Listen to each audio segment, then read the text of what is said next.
کن چیزوں سے روزہ ٹوٹ جاتا ہے؟ حضرات، جیسے کھانے اور پینے اور جماع سے باز رہنے کا نام روزہ ہے. یعنی صبح صادق سے لے کے غروب آفتاب تک آپ کھانے اور پینے اور جماع کرنے سے، ہم بستری کرنے سے دور رہیں، اپنے آپ کو روک کے رکھیں. اس کا نام روزہ ہے. یعنی اگر کسی نے کھا لیا جان بوجھ کر یا پی لیا، روزہ ٹوٹ جائے گا.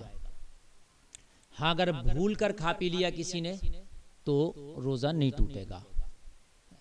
اگر اس کو یاد آیا تو فوراً وہ اپنے آپ کو روک دے، اور جو منہ میں ہے اس کو بھی اگل دے، نگلے نہیں، فوراً کلی کر لے، روزہ اس کا رہ جائے گا، چونکہ وہ بھولے سے ہے، اس کو اس کے اللہ نے کھلایا. ایسے ہی کسی نے جماع کر لیا تو جماع کرنے سے بھی روزہ ٹوٹ جاتا ہے.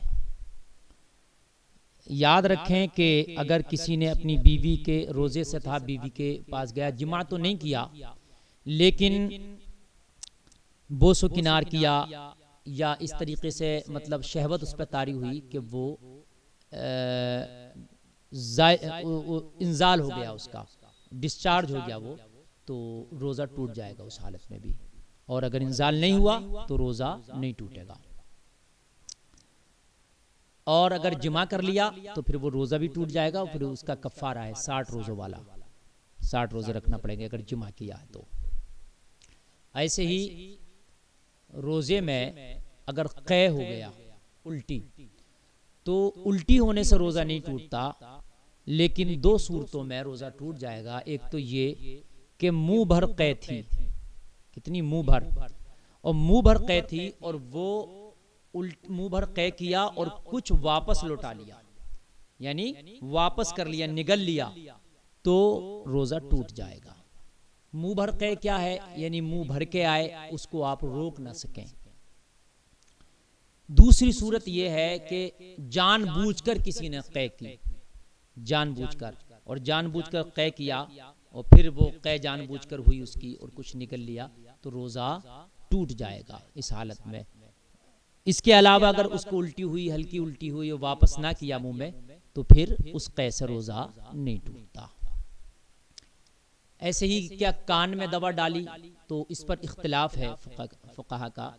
اگر کان میں دوا ڈالی اور وہ جو کان کے پردے کی ایک جھلی ہوتی ہے اور وہ اس سے اندر چلی گئی اور حلق میں اس کا مزہ محسوس ہوا، تو پھر روزہ ٹوٹ جائے گا. کچھ فقہا کا کہنا ہے، کچھ کا کہنا ہے کہ نہیں، اس کا دماغ سے یا معدے سے کوئی تعلق نہیں ہے، روزہ اس سے نہیں ٹوٹے گا. تو پھر اگر ایسی دوا کان میں پڑی کہ حلق میں مزہ محسوس نہیں ہوا تو روزہ نہیں ٹوٹے گا. اس میں اختلافی رائے ہے، لیکن اس میں دوا نہ ڈالیں تو بہتر ہے. اگر کسی کے دانت میں خون نکلا اور وہ خون اس نے نگل لیا اور اس کا مزہ محسوس ہوا، حلق میں خون اس نے نگلا اور اس کا مزہ محسوس ہوا، تو اس سے بھی روزہ ٹوٹ جائے گا. انجیکشن لگانے سے روزہ نہیں ٹوٹے گا.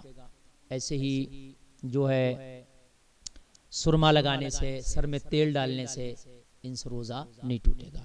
ہاں، ایک چیز اور ہے کہ آدمی استنجا کرتا ہے، جیسے پخانے کے بعد وہ بیت الخلاء میں ہے اور پخانے سے فارغ ہو کے استنجا کرتا ہے، اور استنجا اتنا دراز، اتنا لمبا کر کے کیا کہ پخانے کے راستے سے کچھ پانی اندر چلا گیا، کچھ پانی اندر چلا گیا اور اندر جا کر کے وہ معدے کے منہ تک پہنچ گیا یا اس مقام سے اندر چلا گیا، تو اس حال میں بھی روزہ ٹوٹ جائے گا. اس لیے جو آپ روزے کی حالت میں ہیں تو جب آپ استنجا کریں تو پھر اس کا ایک طریقہ یہ ہے کہ آپ اپنی سانس اوپر کو لے کر کے اور سانس روک لیں، اور سانس روک کر کے پھر آپ استنجا کریں. تو اس سے کیا ہو جائے گا کہ آپ کا روزہ نہیں ٹوٹے گا. جو پانی استنجے کے راستے سے، پخانے کے راستے سے اندر جانے کے جو چانسز ہیں وہ ختم ہو جاتے ہیں. یعنی آپ سانس اوپر کو کھینچیں اور اوپر کو کھینچنے کے بعد سانس روک لیں، اور پھر اس وقت میں، اس ٹائم میں جس ٹائم آپ سانس روکے ہوں، آپ استنجا کریں. پانی نہیں جائے گا۔ یہ ضروری نہیں کہ ہر آدمی کے ہی چلا جائے، بعض اوقات ایسا ہوتا ہے، بس اوقات ایسا ہوتا ہے، یا کچھ لوگوں کے ساتھ ایسا ہونے کا خطرہ ہے، تو وہ لوگ اس چیز سے گریز کریں گے۔ ان چیزوں سے جو میں نے آپ کو بتائیں روزہ ٹوٹ جاتا ہے۔ اور کیا سامعین، یہ تھوک جو ہوتا ہے اس کو نگلنے سے روزہ ٹوٹ جائے گا، یا کھکار جو ہوتا ہے، یہ ایک بلغم ٹیپ آتا ہے اندر سے، تو دیکھیے جو تھوک منہ کے اندر ہے یا جو بلغم منہ کے اندر ہے، اگر وہ آپ کے اندر سے منہ میں آ گیا، تھوک تو منہ میں ہوتا ہے، منہ میں آ گیا اور پھر آپ نے وہ نگل لیا، تو کیا اس سے روزہ ٹوٹے گا؟ تو اس سے بھی روزہ نہیں ٹوٹے گا، اس لیے کہ وہ اندر کی چیز ہے، باہر سے آئی ہوئی نہیں ہے، اور آپ نے منہ کے اندر تھا پھر اندر ہی نگل لیا، تو اس سے روزہ نہیں ٹوٹے گا۔ ایک بار نہیں، کتنی بار بھی آپ تھوک یا وہ کھکار نگل لیں تو آپ کا روزہ نہیں ٹوٹتا ہے۔ ہاں، اگر کسی نے تھوک کو اپنے منہ سے باہر کر لیا، باہر کرنے کے بعد میں پھر اگر اس کو منہ میں لے لیا، تو پھر منہ میں لینے سے روزہ ٹوٹ جائے گا، چونکہ وہ ایک بار آپ کے منہ سے باہر ہو چکا ہے، تب روزہ کیا ہے؟ روزہ ٹوٹ جائے گا۔ اور اس طرح سے خوشبو سونگنا، بہت سے لوگ خوشبو کو کہتے ہیں کہ خوشبو سونگنے سے بھی روزہ ٹوٹ جائے گا، تو خوشبو سونگنے سے بھی روزہ نہیں ٹوٹے گا، چاہے وہ کسی بھی چیز کی خوشبو آپ سونگیں، یا بدبو ہو، خوشبو ہو، اس سے روزہ نہیں ٹوٹتا۔